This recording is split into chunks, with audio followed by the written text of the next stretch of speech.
Excel के MIS series सीखने के लिए दोस्तों मेरे चैनल को सब्सक्राइब कीजिए और इसके नोटिफिकेशन के लिए बेल आइकॉन पे क्लिक कीजिए। नमस्कार दोस्तों, मेरा नाम है सतीश और लर्न मोर चैनल में मैं लेके आया हूँ आपके लिए एक एमआईएस सीरीज का और एक लेक्चर। तो चलिए आज के एमआईएस सीरीज के लेक्चर में क्या सीखने वाले हैं, चलिए हम अपने कंप्यूटर पे देख लेते हैं।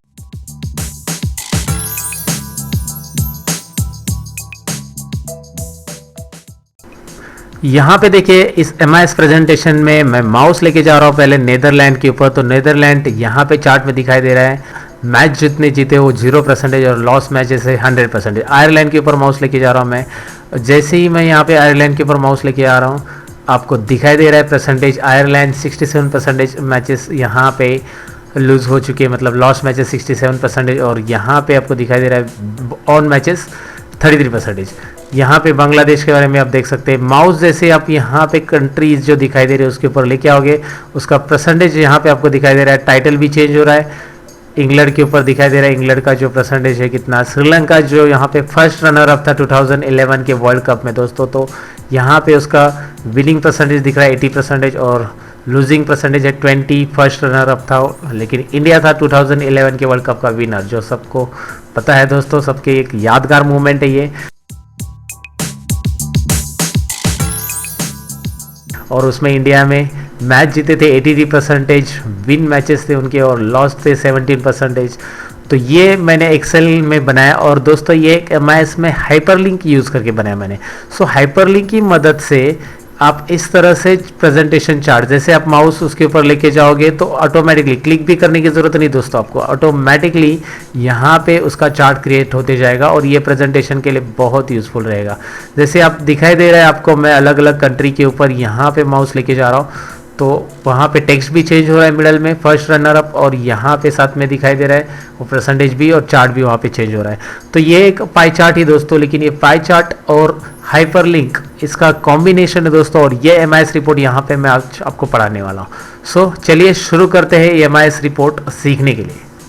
तो सबसे पहले दोस्तों यहाँ पे दिखाई दे रहा है मैंने डेटा लिया है टीम के, यहाँ पे मैंने नाम लिए है और यहाँ पे उनका विनिंग रिकॉर्ड और लूजिंग रिकॉर्ड लिया है। दिखाई दे रहा है आपको 6 मैचेस में से कौन कितनी मैचेस यहाँ पे जीत चुका है, और इसके अकॉर्डिंग मैं यहाँ पे बनाने वाला हूँ चार्ट। लेकिन इसके लिए सबसे पहले मैं क्या कर रहा हूँ, मैं यहाँ पे इस टाइटल को कॉपी करके पेस्ट कर रहा हूँ दोस्तों। यहाँ पे पहले मैं कॉपी करके पेस्ट करूँगा नीचे, और यहाँ पे मैं इंडिया टाइप कर देता हूँ। इंडिया टाइप कर दिया मैंने, और उसके बाद मैं यहाँ पे इंडिया के अकॉर्डिंग जो उसके विनिंग मैचेस का रिकॉर्ड है, ऑन मैचेस और लॉस मैचेस दोनों भी यहाँ पे डिस्प्ले करना चाहता हूँ।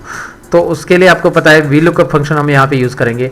जैसे कि मैंने आपको बताया कि एमआईएस अगर आप सीख रहे हो तो यहाँ पे मल्टीपल फंक्शंस यहाँ पे यूज़ करेंगे हम लोग। जैसे मैंने आपको बताया कि ये हाइपरलिंक की मदद से मैंने बनाया, लेकिन हाइपरलिंक तो ये हमारा जो फ्रंट एंड है वहाँ पे दिख रहा है आपको कि फ्रंट एंड में हाइपरलिंक की वजह से वो प्रेजेंटेशन आ रहा है। लेकिन उस हाइपरलिंक को अरेंज करने के लिए या चार्ट को अरेंज करने के लिए, सब चीज़ों को अरेंज करने के लिए मुझे बाकी सब फंक्शन की ज़रूरत है। ईप की ज़रूरत है, ईप एरर की ज़रूरत है और वी लुकअप की ज़रूरत है। तो ये सब मिला के हमारा ये एमआईएस रिपोर्ट जनरेट होने वाला दोस्तों। कोई एक फंक्शन एक फॉर्मूला का एमआईएस रिपोर्ट नहीं होता दोस्तों। मेरे जितने भी एमआईएस के लेक्चर है वो कोई 2 या 5 मिनट के नहीं है दोस्तों। वो हर एक वीडियो 10 से 15 मिनट का है और उसमें प्रॉपरली हर एक फंक्शंस एंड फॉर्मूला मैंने एक्सप्लेन किया है। तो ये अगर वीडियोस आप देख रहे हो तो ये श्योर हो जाओ कि आपको वी लुकअप अच्छे से आता है, क्योंकि वी लुकअप का एक्सप्लेनेशन मैं यहाँ पे नहीं देने वाला दोस्तों आपको। और अगर वी लुकअप आप आता नहीं है आपको और आप पहली बार मेरा वीडियो देख रहे हो तो इस वीडियो के आई बटन पे चाहिए, लेफ्ट कॉर्नर में आई बटन है, वहाँ पे वी लुकअप का मैंने लेक्चर अपलोड कर दिया, किस तरह से वी लुकअप किया जाता है, वी लुकअप का मीनिंग क्या होता है, वी लुकअप किस तरह से डेटा फाइंड आउट करता है, वो सब आपको समझ में आएगा दोस्तों। फिलहाल इस वीडियो में हम आगे देखते हैं। यहाँ पे is equal to VLOOKUP मैं टाइप कर रहा हूँ और वी लुकअप के अंदर लुकअप वैल्यू मुझे देनी है ये India. So India lookup value लेने के बाद मैं लुकअप वैल्यू के बाद यहाँ पे मैं टेबल एरे लेना चाहता हूँ।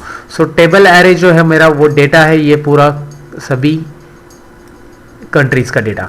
तो इसके अंदर मैं क्या करूँगा, लुकअप वैल्यू तो दे दी मैंने टेबल एरे के अंदर। उसके बाद कॉलम इंडेक्स नंबर मुझे चाहिए पहले विनिंग। सो ऑन मैचेस कितने हैं उसके लिए मैं कॉलम इंडेक्स नंबर 2 दे दूंगा। कॉलम इंडेक्स नंबर 2 ही आ रहा है, आप चेक कर सकते हैं वहाँ पे। ये कॉलम इंडेक्स नंबर 1 है हमारे टेबल एरे के अकॉर्डिंग। यहाँ पे बी कॉलम पहला रहेगा और सी कॉलम दूसरा रहेगा। तो इसका कॉलम हमें ऑन मैचेस चाहिए, तो on matches C number column है। तो यहाँ पे आपको दिखाई दे रहा है मैंने 2 टाइप किया और कोमा 0 और एंटर करेंगे हम लोग, तो आपको यहाँ पे आंसर मिल जाएगा। वैसे आपको लॉस मैचेस निकालने हैं तो उसके लिए आप क्या टाइप करेंगे दोस्तों, तो उसके लिए सेम है, वी लुकअप ही टाइप करेंगे। ये लुकअप वैल्यू है, ये टेबल एरे है, और अगर आप यहाँ पे चाहते हैं कि वापस दोबारा ये फार्मूला पूरा ना लिखे, इसको सिलेक्ट करके आप कॉपी कीजिए इस फार्मूला को और यहाँ पे आप पेस्ट कीजिए।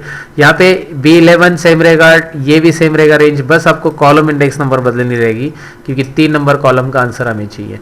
तो ये इतना सिंपल है, कॉपी पेस्ट करके आप 2 फार्मूला है तो कॉपी पेस्ट कीजिए इस तरह से, और ज़्यादा है तो उसके लिए मैंने अलग अलग ट्रिक्स बताया मेरे फार्मूलाज के अंदर, वी लुकअप के अंदर।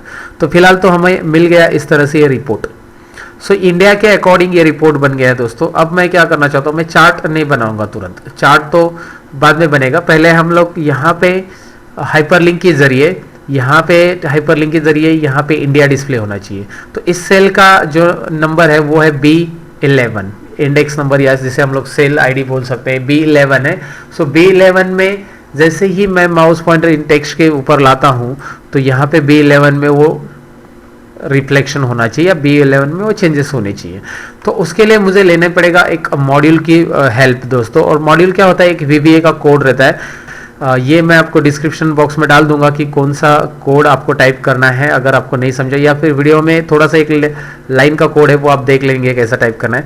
सबसे पहले Alt F11 प्रेस करना है दोस्तों। यहाँ पे आपको Alt F11 प्रेस करने के बाद आपको यहाँ पे ऊपर दिखाई दे रहा है ये विजुअल बेसिक स्क्रीन आ चुका है और इसमें मॉड्यूल आ रहा है। तो आपको एक्सेल में कुछ अलग करना है तो ये सब आपको सीखना पड़ेगा दोस्तों। ये थोड़ा बहुत प्रोग्रामिंग है, थोड़ा बहुत कोडिंग है, लेकिन एक्सेल का automate task visual basic application देता है आपको, तो ये बहुत इंटरेस्टिंग भी रहता है। तो थोड़ा थोड़ा कोडिंग करके आप सीखेंगे तो आपको उसका यूज टू हो जाएगा और बाद में आपको हमेशा के लिए याद भी रहेगा। तो इसमें मैं आपको एक फंक्शन क्रिएट करने बता रहा हूँ दोस्तों। वो फंक्शन है एक 2 लाइन का फंक्शन, बस आपको ध्यान देना है। मैं यहाँ पे टाइप करके दिखाता हूँ आपको वो फंक्शन क्या है।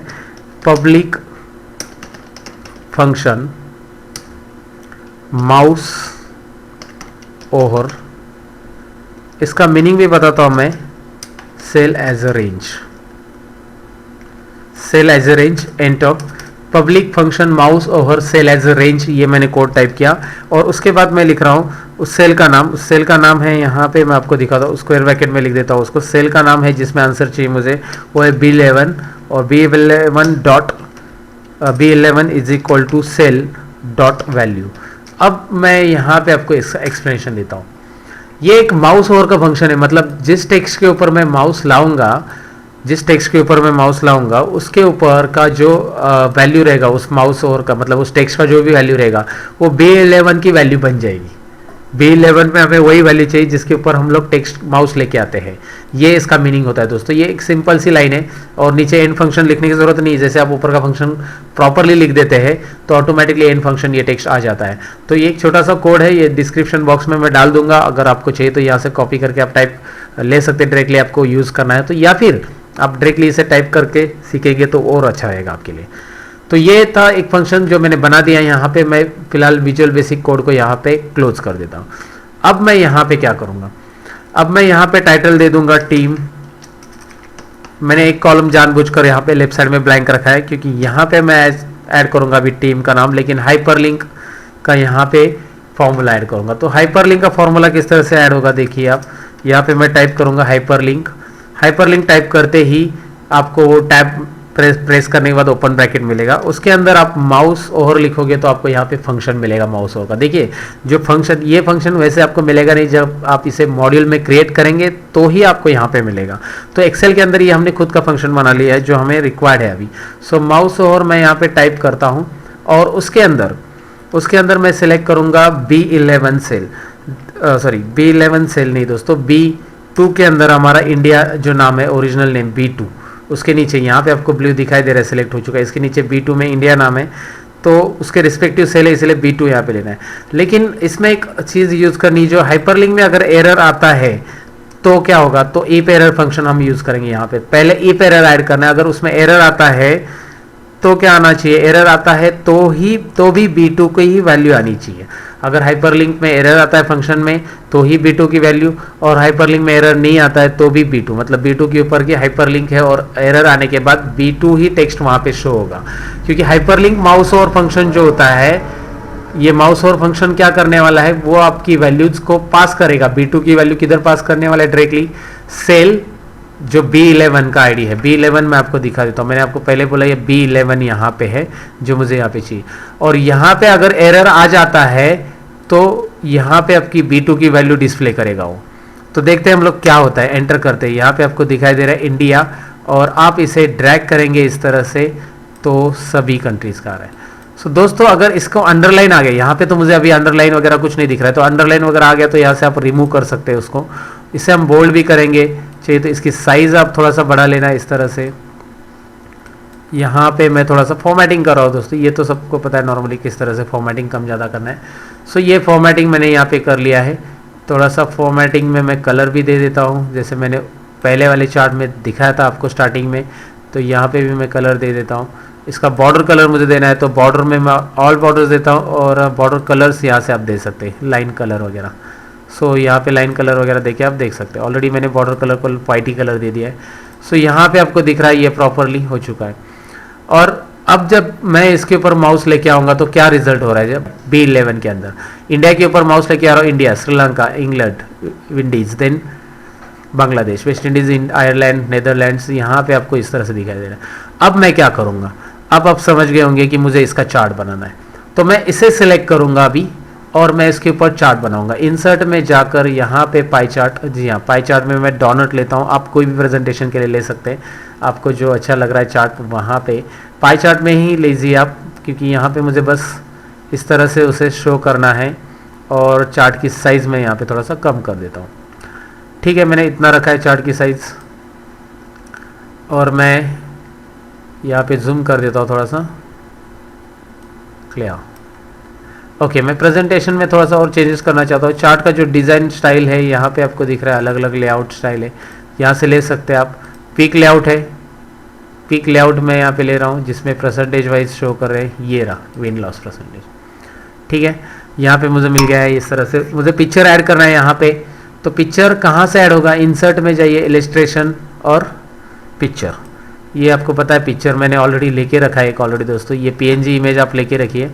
आप पिक्चर ऐड करते समय कर्सर बाहर रखिए और उसके बाद ही पिक्चर ऐड कीजिए। यहाँ पे वो पिक्चर मैंने अंडू कर दिया जो ऐड हो गया था चार्ट के बीच में। उसकी साइज़ वगैरह एडजस्ट नहीं कर पाएंगे हम लोग अगर चार्ट के बीच में ऐड हो गया, तो पिक्चर के लिए कर्सर बाहर रखे और उसके बाद उसकी साइज़ एडजस्ट कीजिए। यहाँ पे मैं इसे रख देता हूँ, ठीक है, क्लियर, इस तरह से। ओके, अब मैं चाहता हूं कि यहाँ पे अगर विनर है तो विनर, फर्स्ट रनर अप है तो फर्स्ट रनर अप, ऐसे नाम डिस्प्ले होना चाहिए। तो उसके लिए हम क्या करेंगे दोस्तों, तो उसके लिए सबसे पहले मैं आपको बताऊंगा कि ये जो दिख रहा है इसमें आपको विनर कौन है डिक्लेयर करना है, इंडिया है, देन सेकेंड रनर अप मतलब फर्स्ट रनर अप कौन है, श्रीलंका, एंड देन लूजर, ये सब बाकी के लूजर है। तो मैं यहाँ पे कंडीशन दूंगा इज इक्वल टू ईफ, यहाँ पे ईफ का यूज करेंगे हम लोग अभी, इज इक्वल टू ईफ। तो ईफ ओपन ब्रैकेट के बाद हम इसे सिलेक्ट करेंगे, इस सेल को। इस सेल के अंदर अगर B2 की जो वैल्यू, B2 में क्या है, B2 में क्या है मुझे बताने की जरूरत नहीं, शायद आपको पता है, ये A2 में है और B2 में आपको पता है यहाँ पे क्या है, इंडिया है। सो इस सेल में अगर B2 की वैल्यू है तो आएगा विनर लिख के, क्या लिख के आएगा, विनर, क्लियर है। इफ अगर B2 की वैल्यू उसमें नहीं, मतलब B11 के अंदर B2 नहीं है, B3 है, मतलब श्रीलंका है वहाँ पे, तो क्या आने वाला है, तो आएगा फर्स्ट रनर अप। तो यहाँ पे मैं लिखूंगा फर्स्ट रनर अप। ओके, ठीक है। तो उसके बाद अगर और भी चाहिए तो और भी ईप ऐड कर सकते हैं आप, लेकिन फिलहाल मुझे चाहिए अभी लूजर, लास्ट जो है वो सब लूजर है, और मैं इसे एक्सेप्ट करूंगा। आपको लूजर दिखाई दे रहा है और चेक करके देख सकते हैं आप, इंडिया लाओ और यहाँ पे देख सकते हैं विनर आ गया। अब ये टेक्स्ट मुझे यहाँ पे दिखाना है इसके बीच में, तो कैसे, या यहाँ पे दिखाना है, कहीं पे भी आप दिखा सकते हैं। सो इंसर्ट में जाइए, टेक्स्ट बॉक्स का हेल्प लीजिए। टेक्स्ट बॉक्स का हेल्प है कि आप कहीं पे भी टेक्स्ट डिस्प्ले कर सकते हैं, और वो टेक्स्ट डिस्प्ले कैसे करना है वो आपके ऊपर है। आपको ब्लैक बैकग्राउंड वाइट टेक्स्ट जो भी है इसको रख दीजिए इस बॉक्स को, और यहाँ पे इज इक्वल टू B12 में हमारी सेल है, B12 में, यस B12 में हमारी सेल है, तो B12 का सेल यहाँ पे आपको डिस्प्ले हो जाएगा। टेक्स्ट का कलर वाइट कीजिए और आपको ये दिख रहा है विनर। यहाँ पे मैं टेक्स्ट की साइज़ इस तरह से बढ़ाता हूँ। आप माउस लेके जाइए, इंडिया, श्रीलंका दिख रहा है आपको, ये फर्स्ट रनर ऑफ, टेक्स्ट की साइज़, हाँ क्लियर है। तो यहाँ पे प्रेजेंटेशन में आपको दिख रहा है जो भी कंट्री आप सिलेक्ट कर रहे हो दोस्तों, उस कंट्री के अकॉर्डिंग उसका चार्ट का विन लॉस परसेंटेज आ रहा है किस तरह से है, यहाँ पे इस तरह से इस प्रेजेंटेशन में आपको दिख रहा है। सो ये हाइपरलिंक की मदद से किया है, लेकिन हाइपरलिंक के साथ साथ मैंने इसमें यूज़ किया है दोस्तों ईप एरर और वी लुकअप का भी हेल्प लिया है मैंने, और ईप फंक्शन का भी साथ ही साथ में हेल्प लिया है। तो ये सब मिला के हम लोगों ने ये एमआईएस रिपोर्ट क्रिएट किया है। लेकिन हाइपरलिंक के अंदर एक नया वीबीए कोड मैंने ऐड करना सीखा है आज दोस्तों आपको। और ये वीबीए विजुअल बेसिक एप्लीकेशन क्या रहता है, इसके कोड कैसे टाइप करते हैं, इसका एक सीरीज ही मैं अपलोड करने वाला दोस्तों। जल्दी उसका सीरीज मैं शुरू करने वाला। बहुत सारे स्टूडेंट ने या व्यूवर्स ने मुझे बोला है कि सर एक वीबीए सीरीज चालू कर दो, हमें बहुत रिक्वायरमेंट है। वो प्रोग्रामिंग है, वो कोडिंग्स है, और वो कोडिंग्स मैं स्टेप बाय स्टेप आपको पढ़ाऊंगा। उसके ऊपर मैंने रिसर्च किया बहुत सारा।